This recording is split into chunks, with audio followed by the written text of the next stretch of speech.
welcome back to KhemWithKess.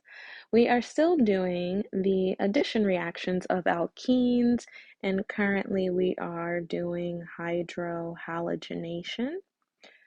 On our last video, if you're watching them in order, hopefully you are, we talked about the unsymmetrical alkene that is present here, and I told you to pretend as if the bond is not there so you can do the classifications of carbons being primary and secondary, and we were just talking about the location focusing on where the double bond actually is. Now next, we went through and we talked about the mechanism, understanding the double bond will attack the hydrogen because it's electropositive, breaking off the Cl. That is your rate determining step slow, and it gives you your carbocation. So if you wondered where this hydrogen went, it would go to the opposite side of where the carbocation is, and over here, that's where that hydrogen would be, just to make sure you can place everything really well. Then in the previous video, of course, this is just a little bit more shorthand, the Cl will have the option to attack the secondary carbocation as well as the primary carbocation. So instead of writing them again, I just continued on my problem and gave you two different color arrows so that way you can identify the two different pathways. And then we finished off by attacking the Cl very quickly.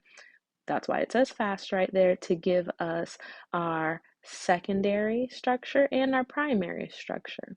But in the previous video, I also stated that there are going to be times when you can do even more than that, because we talked about Markovnikov's rule, which I called him Mark, and he states that we prefer that our bulky group be more stable because that's just what we want in life, compared to being least stable. So the idea is the more stable we can make something, the better. What are we having to be stable in this problem? It's the Cl. So here it was secondary and here it was primary. But if I could make it tertiary, let's see how that works.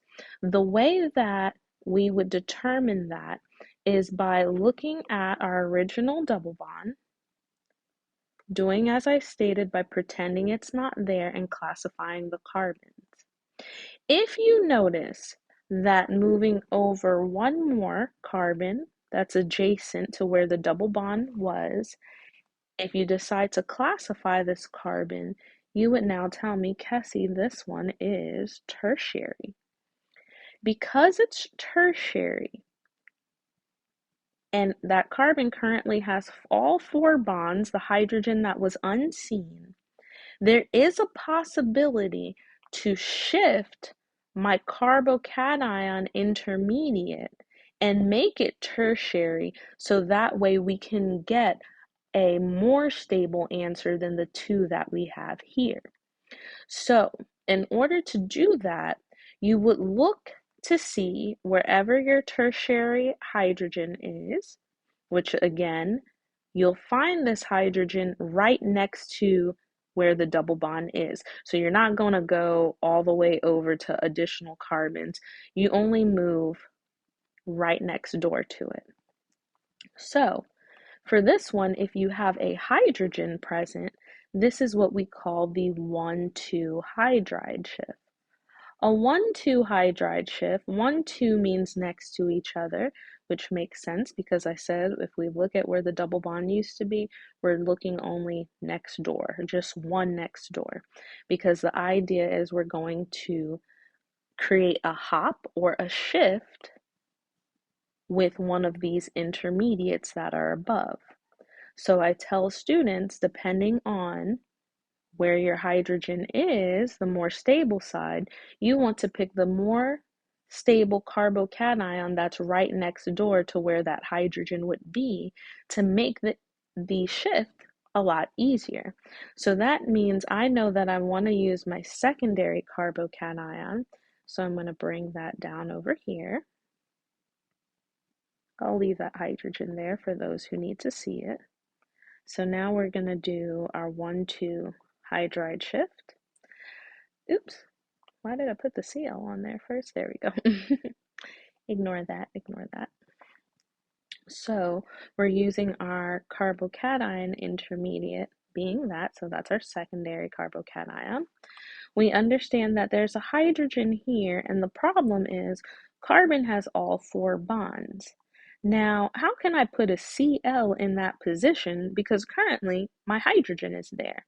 So the idea of a 1,2 hydride shift is to shift the hydrogen using one arrow towards the positive charge. You would mark this as 1, 2. You could put HS as hydride shift.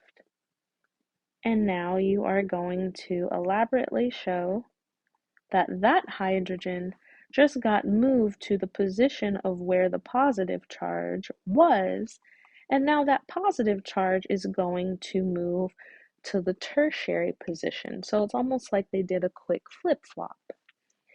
This then your Cl minus, just like up here, is going to go ahead and attack